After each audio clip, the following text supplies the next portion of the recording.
Well, That's Am I crazy. muted? You're already starting problems. That's insane. good. Hello, dude. I forgot. What did we say? I just Welcome make it up to every Good another morning.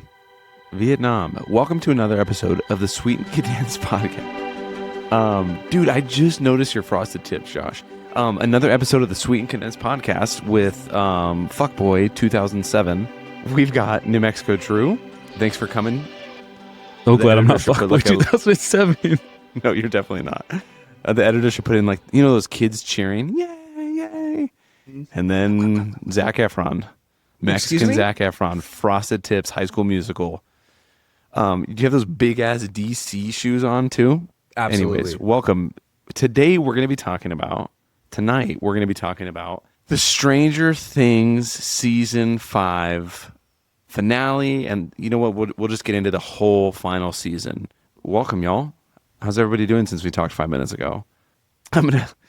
So really quick, let me read you the description of the finale of Stranger Things. According to Letterboxd, in the fall of 1987, Hawkins is scarred by the opening of the rifts, and our heroes are united by one single goal: find and kill Vecna. But he's vanished for the 100th time. His whereabouts and plans unknown once again. Complicating their mission, the government has placed the town under military quarantine and intensified its hunt for Eleven, with an old grandma chasing her down, forcing her back into hiding. As the anniversary of Will's disappearance approaches, so does a heavy, familiar dread, as does each season.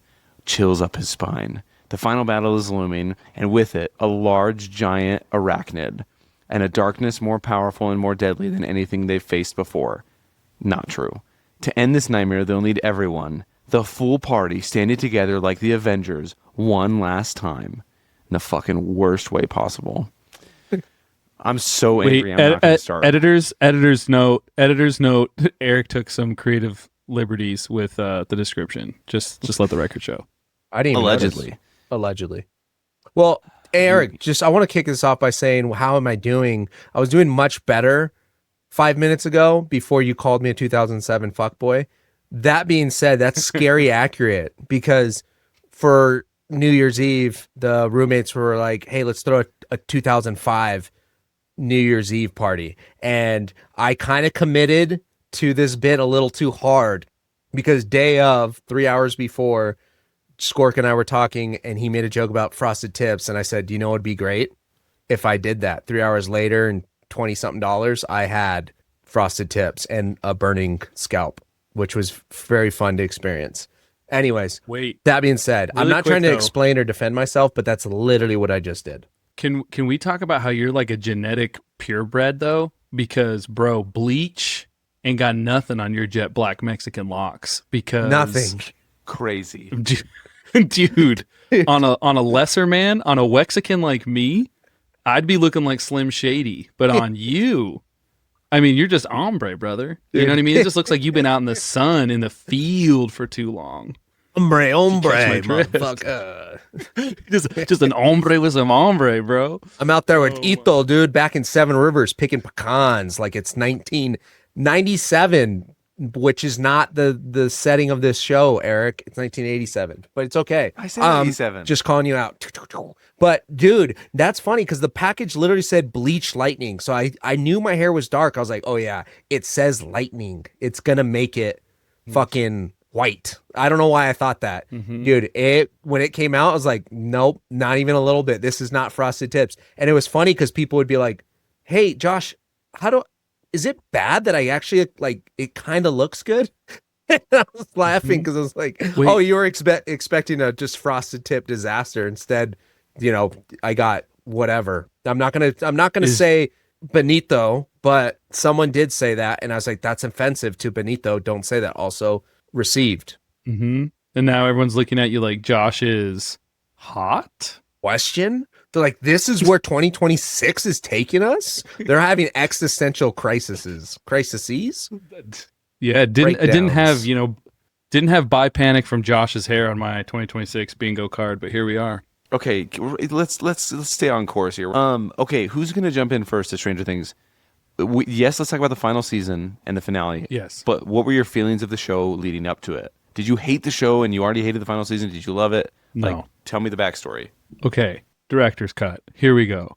I love the show. I've loved the show ever since it came out. I've been a loyalist and have loved it. Season 4 was for sure like my absolute favorite. I think season 2 and season 4 were just the best. I feel like they just had pure magic in those seasons, and it's pretty wild. I was thinking about this after watching the show finale of season 5, and it just doesn't feel like the same people who made season 4 made season 5. And I have a theory, and it's just a stupid theory, but like why I think season 5 sucks so bad.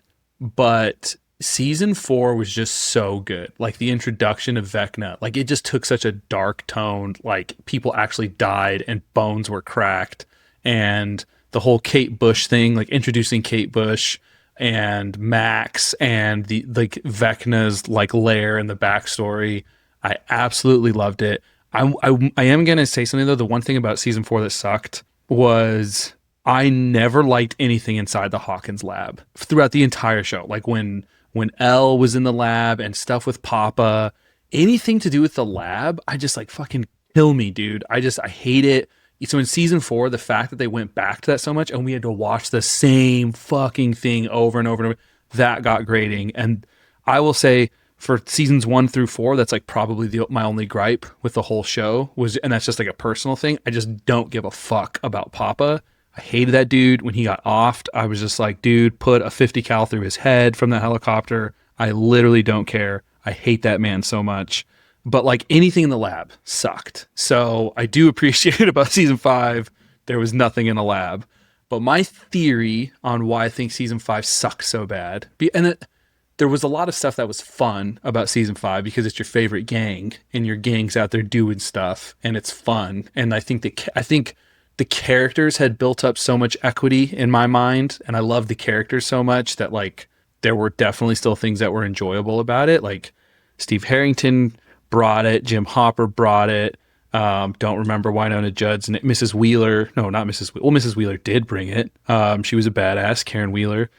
But so many other characters sucked. And dude, Noah Schnapp, dude, like, come on. That guy's fucking atrocious. His acting, he sucks so bad. I mean, dude, I don't care if he's gay. That's been the drama this whole time. Like, he's gay in real life. He's gay in the show. Like, bro, be gay, but dude, be a better actor. Like, come on. Like, the dude is miserable. And I remember texting Josh. Little did I know Josh was absolutely shit-faced at an unnamed location. Maybe it was the Harrisons. And he also threw Kelly under the bus and said Kelly was an enabler and a booze pusher. So totally just said, I'm not taking responsibility for this. It was all Kelly's fault. So Kelly got Josh really drunk on Christmas Day. And he asked me how like the second batch of season 5 was. And I was like, hey man, it's just a lot of Will crying. But on a positive note, you also get a lot of Jonathan. Dude, Josh's texts were so great. He just said, I'm literally going to kill myself. I think was his response. Let me just find it because I think it was perfect. Oh yeah. I said, it's a lot of Will crying. Bro, fuck that kid. Give him the electric chair. And I said, LOL. If it makes anything better, you get a lot of Jonathan in these episodes. And his text was, I'm literally going to kill myself. Are you fucking kidding me? That's Josh's reviews. I just handled that for him. But okay, my theory as to why I think this season sucks so bad, and this has to do with like what I saw on social media, because we got to see so much behind the scenes on social media and how everyone's like, oh, we're family. We literally grew up together. And the Duffer Brothers were like, you were 5 when you first started, and now you're 30, and we literally saw you grow up. Like, I blame the Duffer Brothers. I think the Duffer Brothers got lazy with the writing, and they were just like, we just have to make it all like fit and work and give everybody their happy ending, whatever. And they literally just needed to end it. And then I think, because dude, even Joe Keery, who I adore, he's probably like my favorite. He's like so many people's favorites. Dude, even his acting was pretty bad. Even Maya Hawke's acting sometimes just like a little too thick. Dude, the wigs, fucking Jonathan's wig was bugging me the whole time. That motherfucker was just up here existing on its own as its own character. Didn't get any credits. SAG should probably do something about that, because that thing was putting on a performance of its own.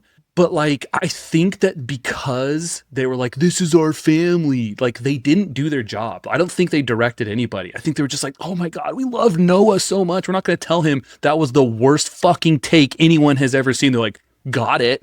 He's like, oh, Vecna, oh, I just hate my life. And they're just like, got it. Nailed it. Let's just keep on rolling. So I think the Duffer Brothers loving these kids too much ruined season 5. There you go. That is all. No, you know what? 100% I blame them because I, like you, like most people, loved the first 4 seasons.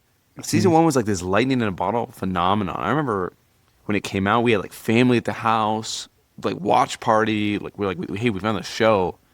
Season 4 again because of the horror that just got so bloody and gory. Loved it. This last one was so. There's a specific scene. Yeah, we talked about this. Fuck the plot holes. There's a specific scene where Noah Schnapp he saw into Vecna's mind or something, and afterwards he's like, he didn't want me to see it. And I was like, oh my God, like the way he said it in like this jovial way, I was like, what the fuck am I watching right now? I wanted to gouge my eyes out because I was like, dude, there's no way this is what, like you said, you're right. I think the Duffer Brothers couldn't care less. Truly, they watched that. That's such a great way to put it, the way you just put it. They were like, yes, that was amazing. I'm like, dude, that was the worst thing I've ever seen. I'm like, it sounds like we used to make high school films with our, I think, Josh obviously knows Jordy. Drew, I don't know if you know Jordy. That's like how we acted in 9th grade for student films. Like, that scene is just like burned into my brain where he's like, he didn't want me to see it. And like, he's like, his shoulders are shaking and his eyes are going, I'm like, fuck you. Oh, I think it finally happened. Yeah, the Lord struck him down before he said something really homophobic. Yep, absolutely. They're trying to save this podcast after you guys have totally butchered it and already going to get us canceled. But look at Eric. He popped in for 2 seconds, but look at his face. It's so good. Dang it. I don't know what to do with this. Oh, he's gone. Let's see if he comes back. I think sometimes if he comes back, it works. But dude, I've been telling him he needs to get better internet. And apparently he's like taking all his VP money and he's outsourcing third-partying some company to dig in their backyard to put like fiber wire or whatever it's called, the optic wire in the ground so that he can have different internet that isn't, I don't know which internet he has. What's the popular? Xfinity probably. But anyways, he straight up just got zapped, dude. He did. Dang, Eric, you're alive. That's crazy. I know. Thank the Lord for preventing us from saying some wild shit here. Yeah, what were you going to say? Continue. As I was saying, Will's coming out scene was longer than the final battle. I did see a video on that. By 45 seconds. So anyways, my whole tangent, I forgot what I said, but I crashed out big time talking with Kelly about it after we watched it. I was just like, there was no stakes. There was no tension. Vecna's just weak as shit apparently now. There's like, I'm sorry, dude. I'm sorry. Like, full respect. Could not give a flying fuck about Callie. I wanted to fall asleep every time she was on screen. I'm really sorry. I'm just not sure why Holly Wheeler needed to be involved. I don't know why Callie came back. Maybe she needed work. Like you said, the Duffer Brothers loved all the kids on the show, and they said, hey, bring this actress back on. Dude, I'm like, get a grip. Yeah, maybe they felt bad because I was new to this whole Stranger Things this year. I watched season 1 like 5 years ago or something, 6 years ago. And I was like, oh, I heard it gets scarier. That was pretty scary. I'm going to quit while I'm ahead. Didn't watch season 2. This last, what is it, in March or something, Drew, Brenna, and myself watched season 2, 3, and 4. And they would always talk shit about, they're like, oh, we're getting to Drew's favorite episode. And it's that random ass episode that changes in tone, in story, in act, everything. And it's this episode where she meets Callie. And I read somewhere that they were talking about how they were going to hopefully chase another plot line or storyline to maybe do a spinoff with the sister and that whole situation. But then it literally, that got so poorly received, they, I think, just canceled that whole idea or something. Again, fact check. I'm doing half-ass internet research. Have no idea how much validity is in this. But I was like, maybe they felt bad because I felt bad for Callie's character in the sense that I'm like, wait, one, she's in the worst episode from season 1 to season 4, and then you bring her back to what, die? Like literally, she came back and died. That was like, I know she did, the trick and she helped get the kids out and she had some reasonings and stuff. But my point is that it's like she was the only character that died that episode. Am I wrong? Who else died besides obviously Vecna and the Mind Flayer? I'm like, I loved all the characters, but I needed someone. I needed some people to die. Like I think to your point that if there's no risk, no stakes, I'm like, oh, I'm not invested. Like the fight was what 7 minutes, and the epilogue was an hour long. Like we got an hour to finish the series, and then we got an hour long of wrap up. That was, I mean, Sandlot did a better job, and they did it in a montage in like 2 minutes, and you didn't need an hour to tell us, their future and what they're doing and what's going on. But yeah, I think I fell in love with Stranger Things. I fell in love with from season 2 to season 4. I thought it was incredible. I loved the story. I loved these characters. Even the whole diabolical, like blood, gory shit that they started involving.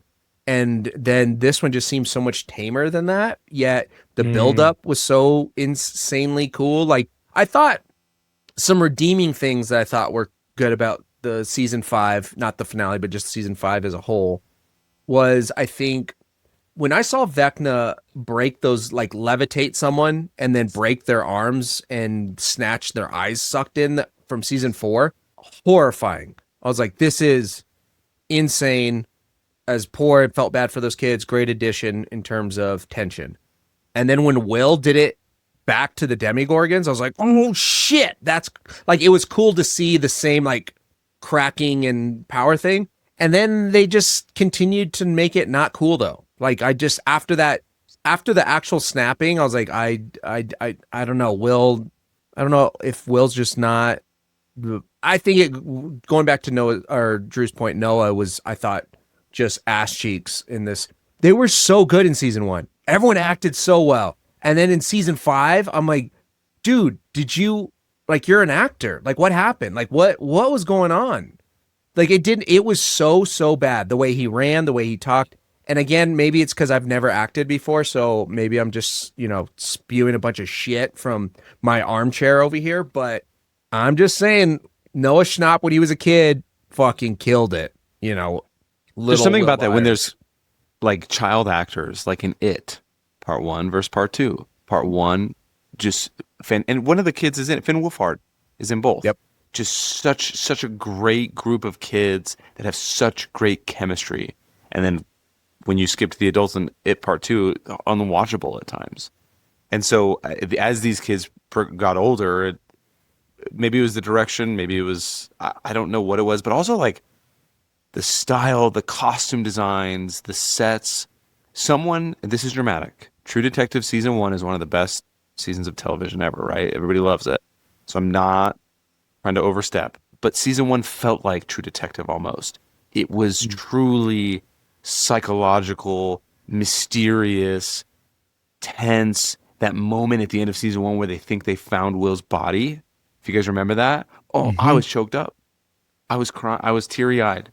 Like Hopper's the emotion, even Mike Finn Wolfhard, like he forgot how to act. As people were replaying these scenes of him reuniting with Eleven, of him when Hopper didn't let him see her, and he's punching Hopper and crying. I was like, dude, he had some chops back in the day. Mm-hmm. So I don't know what happened, and I guess we can spin on that with all of them. But that sucks to see some of them where like he had some of the best scenes, some of the best.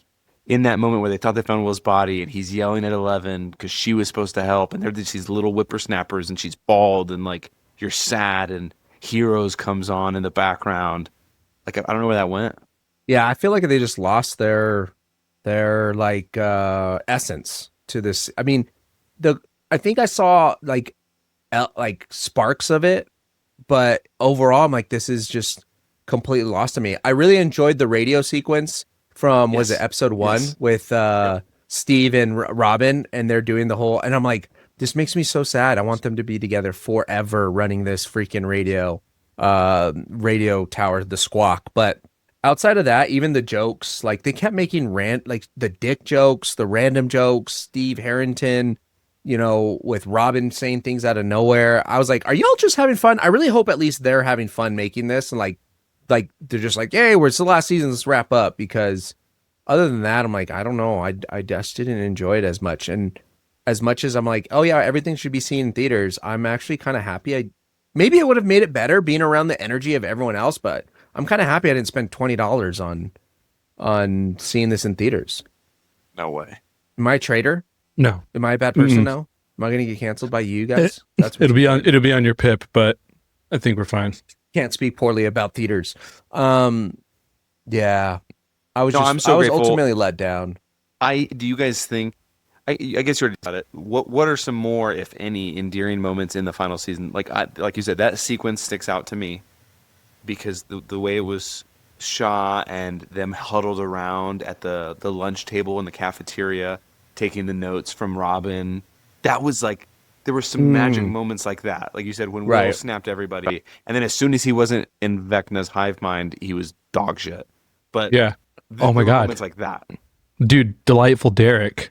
That we got to talk about delightful dickhead Derrick and delightful Derrick. I mean, that dude pretty much put the entire season on his little back and carried it. He was amazing.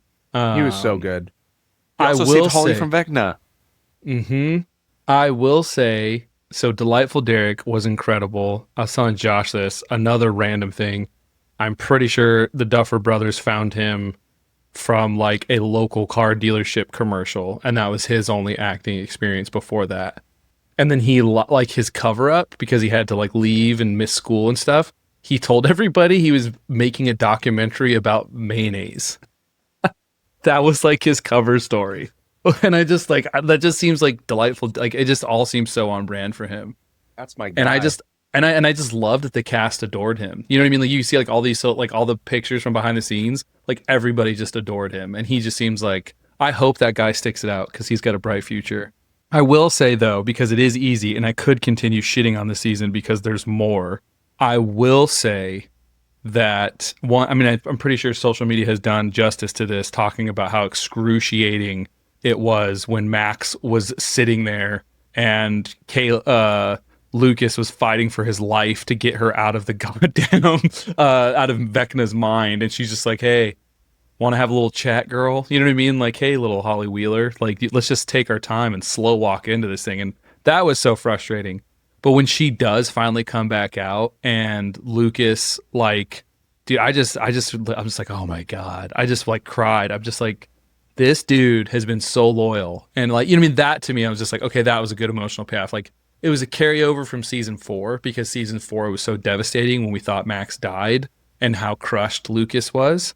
And just Max is an amazing character and I love her and I think she's a G and I think she's just like all in you know what I mean, in so many ways is like way more brave than like even 11 was and didn't have the power. You know what I mean? She's like always bailing the girls out. Like she's always got their backs.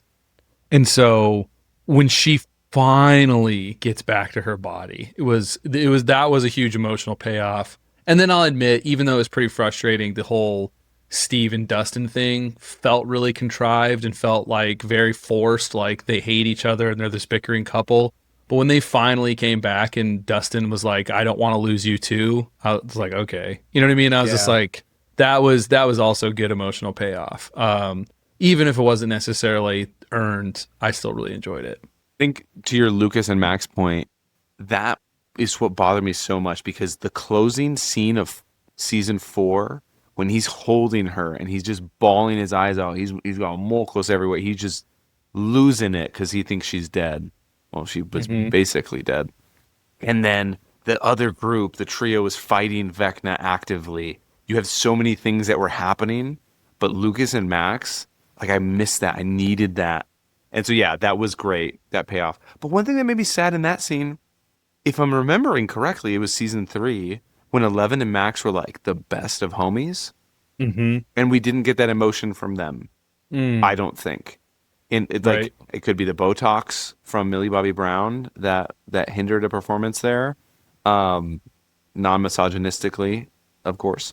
Your body, your choice, you feel me? But I just didn't...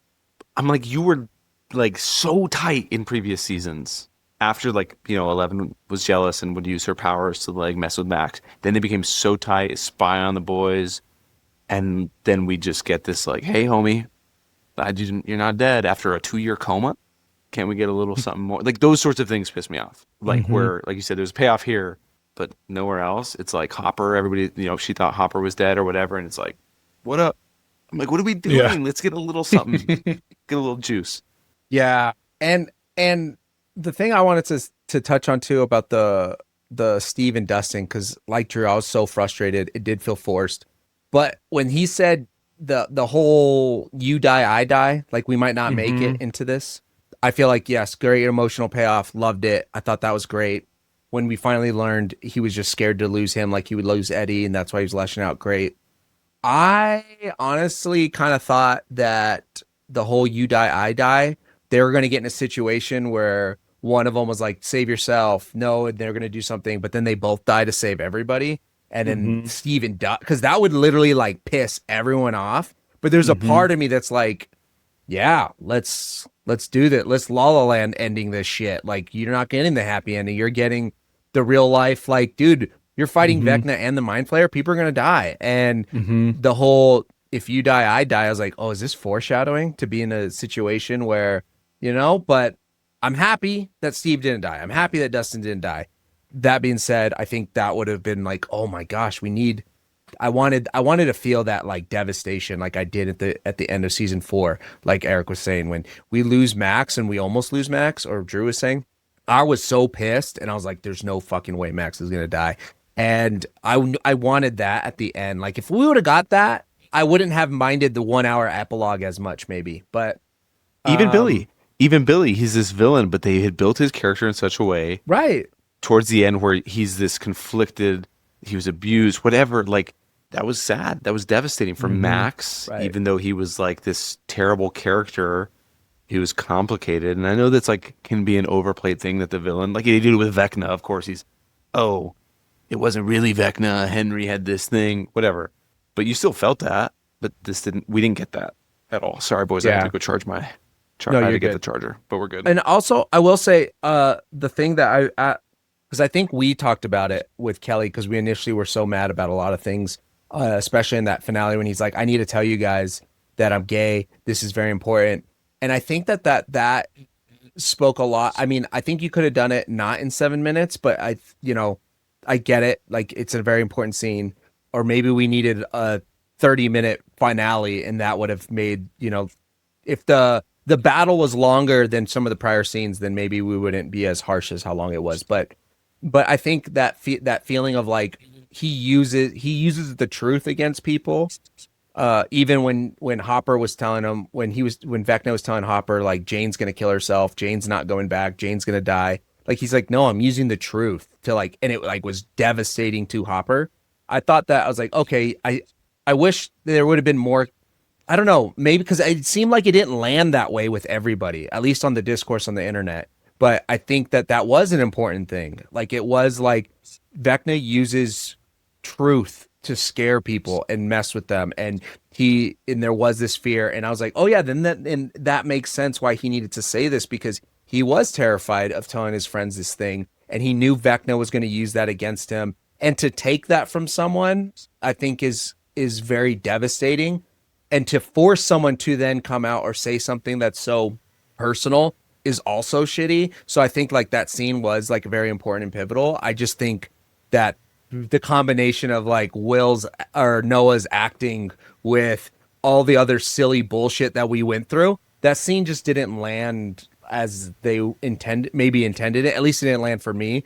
But I don't know. I think like you're saying, like I think they could have brought a little bit more of that connection of being more excited. You came out of a coma, being more supportive, and also, where was Erica? I love Erica, by the way. Erica was such a redeeming character as well. Like when she comes into play, she fucking tranquilizes everybody. She talks shit to the teacher, so that he can come and help. I thought the whole bit was great. Big fan of her sequences and her involvement. Murray was still fun. They just put them in the scene. Sorry to interrupt you.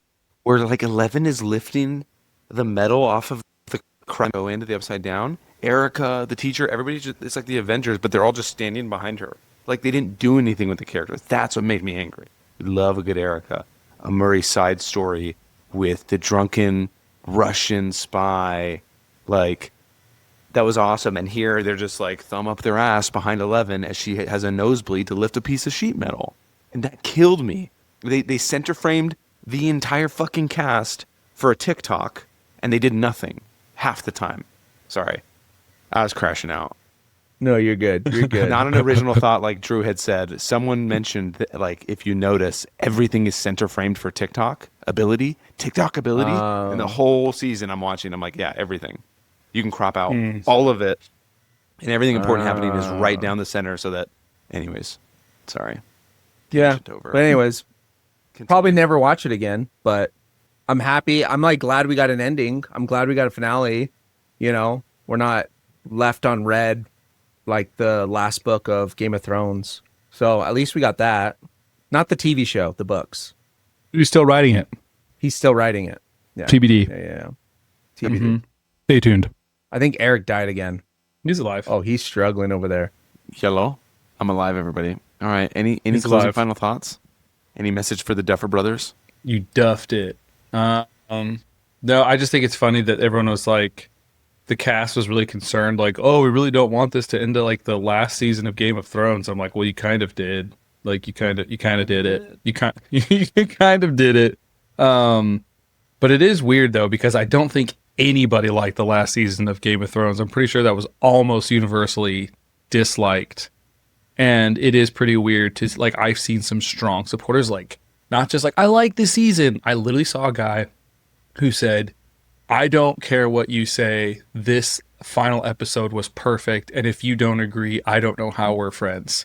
Like, and I was just like, that's a bold. And I think he was being dramatic for, you know what I mean? Like he was speaking in hyperbole, but I'm like, still, he feels that strongly about it. And I'm just like, I don't know. It was rough, you know, it was rough. So, yeah. Yeah. It was rough. Yeah, I think that the fact that, what did it come out in 2016, the first season? Mm-hmm.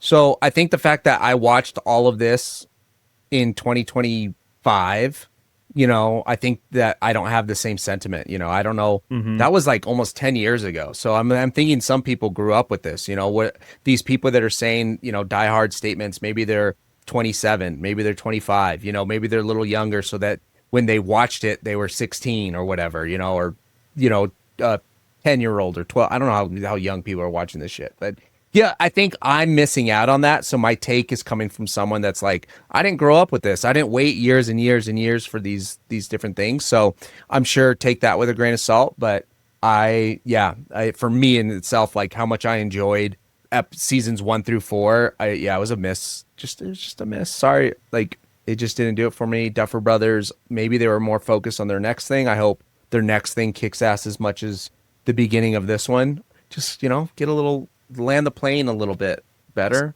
I saw a rumor that there was a one of the brothers recently was divorced, and that wife helped write the first few seasons, and so could be attributed to that. But anyways, yeah, land the plane a little better. Don't recommend watching season 5 at all. If you have never watched the show, watch seasons 1 through 4, and in season 4 when Vecna gets blown up, they just scared the shit out of me. Scared the shit out of me. When you see Vecna get blasted by Nancy Wheeler, pretend he dies. Hey, you're barking at my shadow. And you're scaring me. The Vecna's coming. Anyways. All right. Thanks for listening. Tune into the podcast. Thanks. Shout out Brian Lee once again, as always. Weekly newsletter. Drew goes to the movies twice a year. I go maybe every once, blood moon. And Josh goes the rest of the time. Kelly and Sarah have never. We don't know if Sarah's alive. No. We've said that she is our member at large. Yeah, okay. My dog might eat me right now. Thanks, y'all. Peace.